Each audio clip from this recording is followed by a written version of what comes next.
Pessoal, a gente começa a nossa quinta-feira já com informações valiosas e com uma bomba. Sim, gente, não é brincadeira. Para vocês terem uma ideia, a gente tem aqui informações importantes que dão conta de que o teu dinheiro, aquele dinheiro esquecido, aquele dinheiro que tu pode acessar, se caso tu não saiba, existe um site para isso do Banco Central, ele pode ser confiscado pelo governo, ou melhor, confiscado quando eles podem te devolver. Tu inclusive pode perder esse dinheiro porque o governo pretende utilizar ele como uma verba primária para melhorar as contas públicas. Sério, gente, isso não é brincadeira. Eu vou trazer todos os detalhes para vocês disso aí. O Marcel Van Hatten, um deputado combativo, junto com a Adriana Ventura, junto com a Bia Kicis e demais deputados da oposição, estiveram na madrugada desta quinta-feira, quarta para quinta-feira, lá no Congresso, e o Marcel Van Hatten foi muito claro. Na calada da noite, o PT tentou passar isso daí. Foi obstruído pela oposição. Eu vou trazer todos os detalhes, gente. É sério, é incrível isso. Além do que, a gente também tem que trazer aqui para vocês uma bomba do ex-ministro do governo Lula, do Silvio Almeida. Olha, apareceu mais uma vítima e que vai contar detalhes importantes do que estava acontecendo lá. E como disse o Nicolas, né? Aquelas pessoas com uma voz mais aveludada são as piores. A gente sabe que o ministro sempre teve aquela calma, aquela, sabe, aquela paciência. E um spoiler, tá? Ele vai elogiar ex-ministro do Bolsonaro e o governo Bolsonaro. É um petista, gente, vocês não podem perder. Bom, eu vou trazer todos os detalhes, gente, então apertem os cintos, é muita informação, porque o Debate em Foco está no ar. Já vamos começar indo para a tela, que o Marcel Van Hatten acabou de gravar há instantes esse vídeo, onde ele vai explicar um pouco melhor como funciona isso. Pessoal, prestem atenção nos detalhes, porque tem um site que tu consegue verificar se tu tem lá valores esquecidos. Saque esse dinheiro, conforme fala o Marcel aqui, porque senão ele deve acabar na mão do PT. Bom, vamos tentar entender essa história. Bom dia, logo de saída já vou colocar esse site aqui para você consultar. E não deixe dinheiro para o PT. Não deixe o seu dinheiro para o PT. Enviar. Pronto.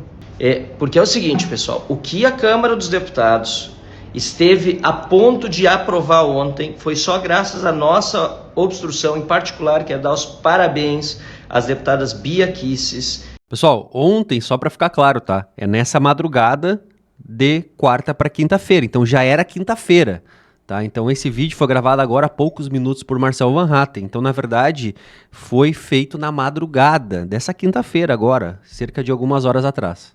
E a deputada Adriana Ventura, que ficaram ontem até tarde da noite, a líder da minoria, Bia Kicis, vice-líder da minoria, Adriana Ventura, até quase 2 da manhã, fazendo obstrução para impedir a aprovação de um confisco e de uma expropriação do dinheiro das pessoas no Brasil.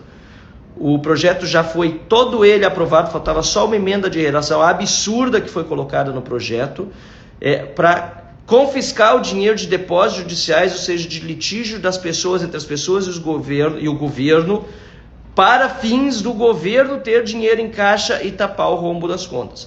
Isso depois de já ter sido aprovado 8 bilhões de reais em expropriação do dinheiro que as pessoas têm esquecidas em contas bancárias. Vocês lembram que na época do governo Bolsonaro, o Banco Central fez, o presidente do Banco Central, inclusive Roberto Campos é o mesmo, né? Fez um programa para as pessoas pegarem o dinheiro esquecido de volta, que são dinheiro, são contas, às vezes é de uma pessoa falecida, às vezes é um dinheiro seu mesmo que entrou de um seguro que foi pago e que nunca foi acessado, uma conta de um banco que você não lembrava mais que tinha, enfim. O Banco Central tem esse site aqui que eu fixei, tá? Onde existem mais de 8 bilhões de reais de dinheiro dos brasileiros, só metade foi tirada até agora. E se a lei for aprovada hoje na Câmara, porque tem nova sessão agora de manhã, se a lei for aprovada hoje de manhã na Câmara, essa lei para reonerar a folha de pagamento das empresas, se essa lei for aprovada hoje, o cidadão brasileiro terá só 30 dias para retirar o dinheiro que é seu E depois de 30 dias esse dinheiro vai para o Tesouro Nacional, ou seja, vai para o caixa do Lula, vai para o caixa do Tesouro do PT, tá? Para tapar o rombo que eles estão fazendo das contas públicas. Isso é comunismo, tá? Isso é expropriação, é comunismo. É um absurdo que nós vejamos o presidente do Senado, Rodrigo Pacheco, o presidente da Câmara, Arthur Lira, os líderes partidários se aliando a esse tipo de projeto comunista do Brasil. Tá aí, pessoal, Marcel Van Hatten extremamente indignado e olha, ele tem razão, né, gente? Vamos tentar entender, então, já tinha saído uma matéria sobre isso no Estadão, eu vou ler para vocês aqui, justamente porque vai contra, de fato, o argumento dado pelo PT de que o Banco Central teria aceito e tudo mais. Bom, vamos tentar entender isso com a matéria aqui, ó. Contabilidade pública não é alterada, diz Haddad sobre o uso do dinheiro esquecido criticado pelo Banco Central. Eu vou colocar para vocês aqui, então, qual foi o alerta feito pelo Banco Central, que tem lá o presidente, o Roberto Campos Neto, que o PT odeia, porque eles dizem que ele é um bolsonarista. Enfim, o Banco Central aí segurando as pontas desse governo. Acontece, gente, que o Banco Central, então, ele alertou o Congresso e ele se opõe ao uso do dinheiro esquecido, o dinheiro das pessoas. E é justamente isso que eu vou falar aqui agora.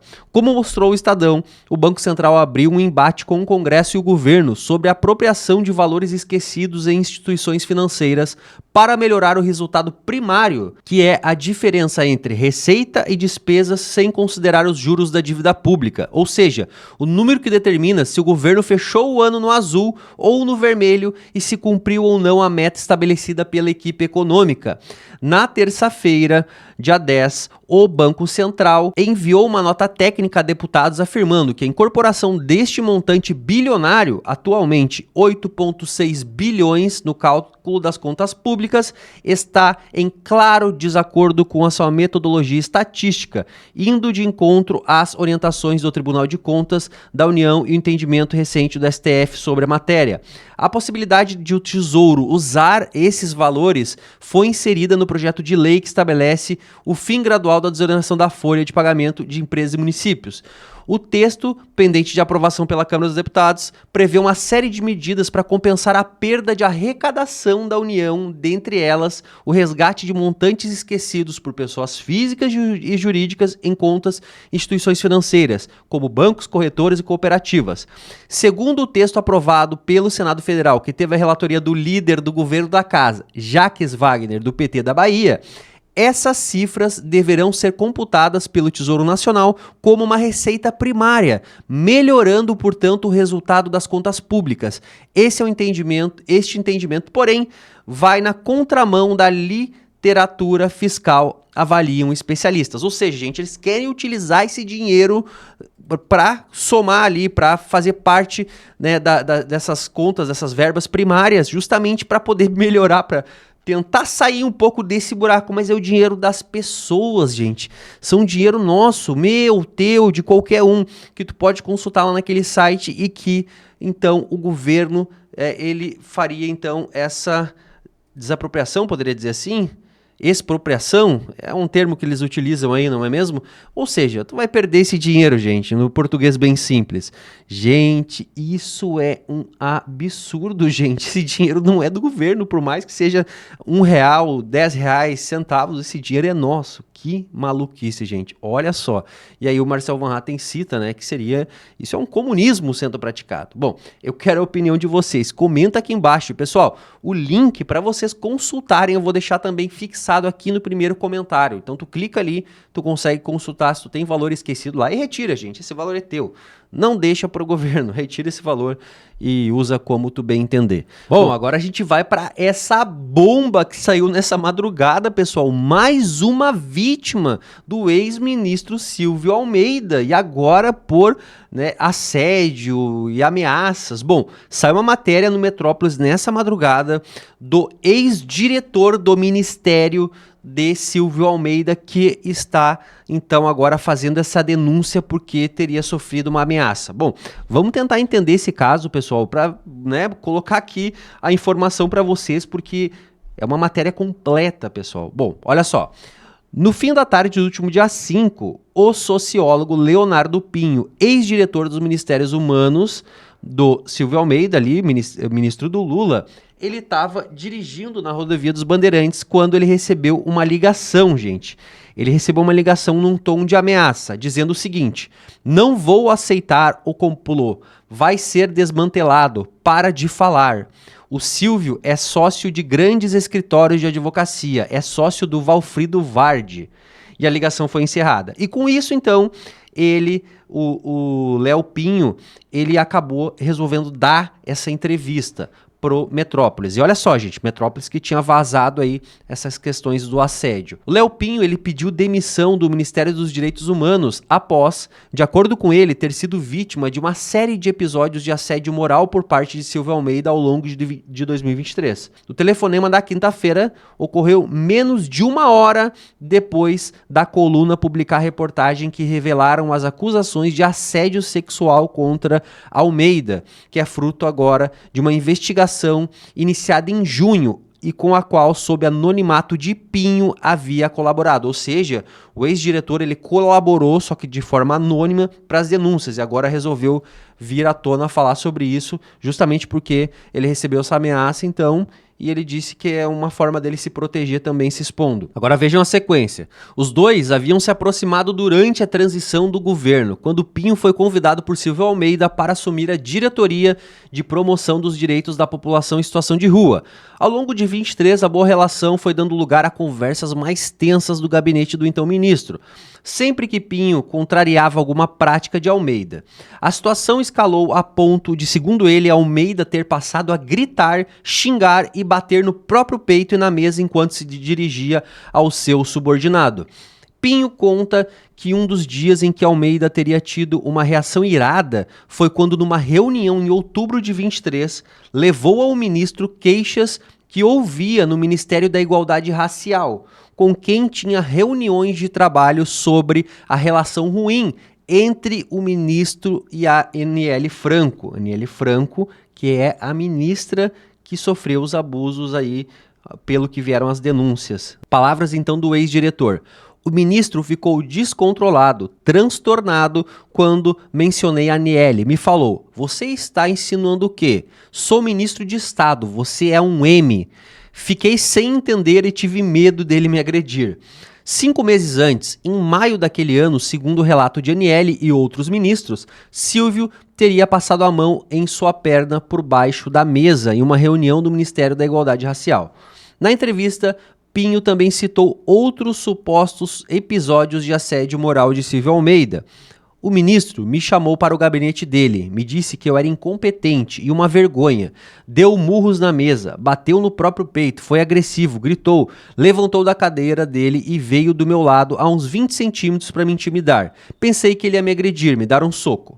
Mas calma, gente, olha só as maluquices que vão vir a seguir. No meio de 2023, o ministro me chamou para o gabinete dele, me pediu para eu gravar escondido reuniões internas do Conselho Nacional dos Direitos Humanos, com pessoas de outros ministérios. Ele queria saber os detalhes da elaboração das pautas das reuniões e também das críticas ao ministério. E eu respondi que o CNDH não era de governo, mas de Estado, e que eu não gravaria ninguém. E olha o que o ministro Silvio Almeida disse para ele: você é meu funcionário, vai fazer. E aí o diretor respondeu: não vou fazer, e você tem um instrumento simples, a exoneração, se achar que estou deixando a desejar. Aí ele desconversou.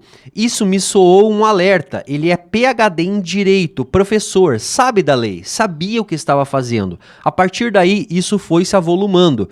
Comecei a perceber que o que ele queria não era uma relação de gestor público, mas uma fidelidade de gangster para defendê-lo a todo custo, algo pessoal. E o Estado é impessoal. Não para por aí, gente.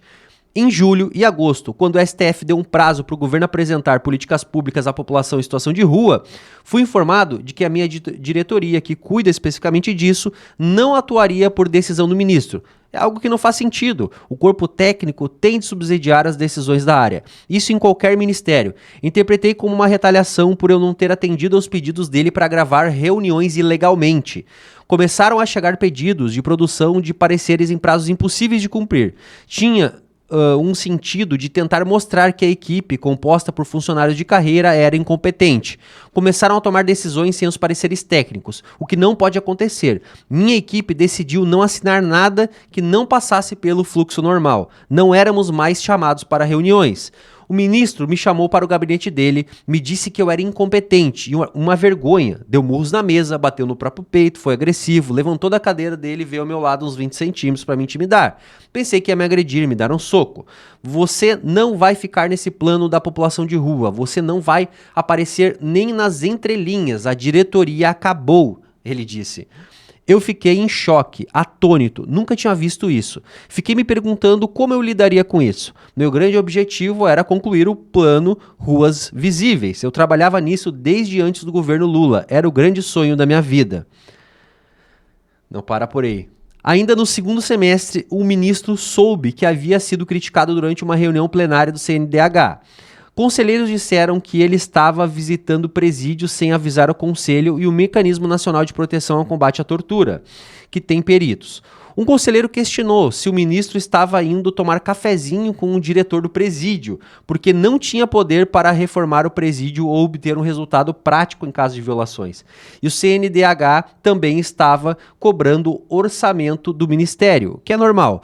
O ministro entendeu essa crítica como a morte. Chamou uma reunião com a mesa diretora do CNDH no gabinete dele. Aí ele repetiu em um grupo o que havia feito comigo em particular, mas também com esses outros conselheiros. Ele permaneceu na cadeira, mas deu um soco na mesa, bateu no próprio peito e disse: a sorte é que esse conselho não está aqui ou não falou isso na minha frente. Não tem coragem de dizer isso na minha cara. Vocês pensam que eu sou o quê? Eu sou o ministro de Estado, dando socos na mesa e gritando.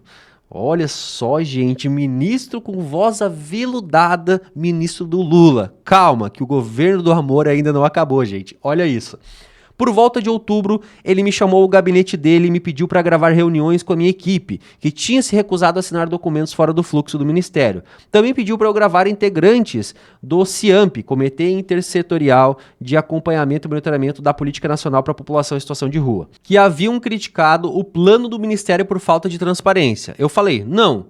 Foi a mesma cena. Ele se levantou da mesa, xingou, deu socos na mesa e me disse que meus dias estavam contados. Nessa conversa eu disse, a gente também precisa melhorar a relação com os ministérios, com a Aniele, porque eu havia recebido relatos de dificuldade na relação de Silvio com a Aniele. Imaginei que era assédio moral por causa da subordinação orçamentária da igualdade racial dos direitos humanos. A Aniele dependia do Silvio em termos de orçamento para tudo, até para passagens aéreas. Mas o ministro ficou descontrolado, transtornado quando mencionei a Aniele. Me falou, você está insinuando o quê? Sou ministro de Estado, você é um M. Fiquei sem entender e tive medo dele me agredir. Ele também disse em relação ao meu trabalho no ministério, eu vou acabar com a sua vida, você não vai mais existir. Saí da reunião, liguei para minha esposa e chorei. Tive problemas de saúde por causa da situação, pressão alta, diabetes, ganhei peso. Eu já estava decepcionado com ele, mas ali fiquei com medo. Era uma pessoa de envergadura que foi sócio de escritórios importantes de advocacia. Ligação de suposta jornalista. Alguns dias depois dessa conversa, recebi uma ligação de um número desconhecido de Brasília, de uma mulher dizendo ser jornalista da revista Época. Achei estranho, porque a revista não existia mais. Essa mulher me perguntou, em reserva, se eu estava atuando para derrubar o ministro. Não respondi sobre isso e gravei a ligação. Comuniquei o chefe da comunicação do ministério e não soube de nenhuma providência. Provavelmente deveriam estar gravando para ver se eu respondia algo. Foi grave. Relatos de assédio de Silvio Almeida contra Aniele Franco. No fim do ano, quando eu estava prestes a pedir demissão de fato, fiquei sabendo da possibilidade de assédio sexual do ministro Silvio Almeida contra a ministra Aniele Franco. Até então, eu pensava que era assédio moral, como eu sofri. Soube que o assunto começou a ser apurado dentro do governo. Foi aí que eu liguei as coisas e me lembrei da reação dele quando mencionei a necessidade de melhorar a relação com a Aniele naquela reunião. Eu achava que o próprio governo tinha de apurar determinados assuntos. Saí do governo, tirei férias, cuidei da minha saúde e comecei a focar na minha pré-campanha para prefeito de Valinhos pelo PT. Minha esposa passou em um concurso da USP, então ela também se mudaria de Brasília para São Paulo. Aí ele começou, pessoal, a receber aquela ligação, ele recebeu aquela ligação lá de ameaça, dizendo, não vou aceitar, o complô vai ser desmantelado, tudo mais, 1 hora depois. E aí, por fim, decepção, estou com medo. E aí vem o relato final do ex-diretor. O mínimo que ele fez comigo no ministério é assédio moral. Eu vejo até nomes piores do que ele fez, pode ser ameaça. Eu li os manuais de assédio moral do Ministério Público do Trabalho dos sindicatos, está tudo lá.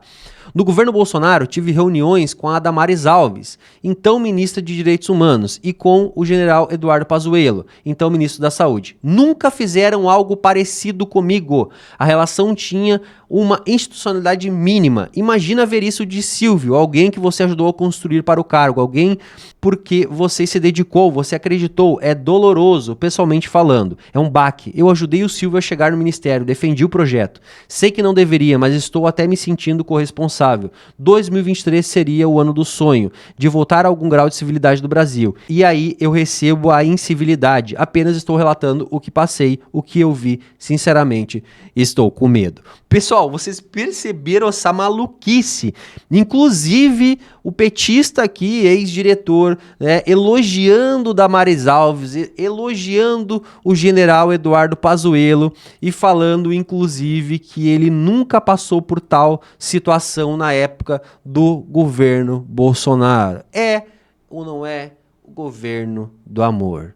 Pessoal, escrevam aqui embaixo o que a gente mandaria de recado aqui. Eu sei, né, muita gente vai dizer faz o L, mas espero que o ex-diretor aí esteja bem, né, esteja bem de saúde, que ele tenha enxergado, né, o que o governo do amor nem tanto amor tem assim.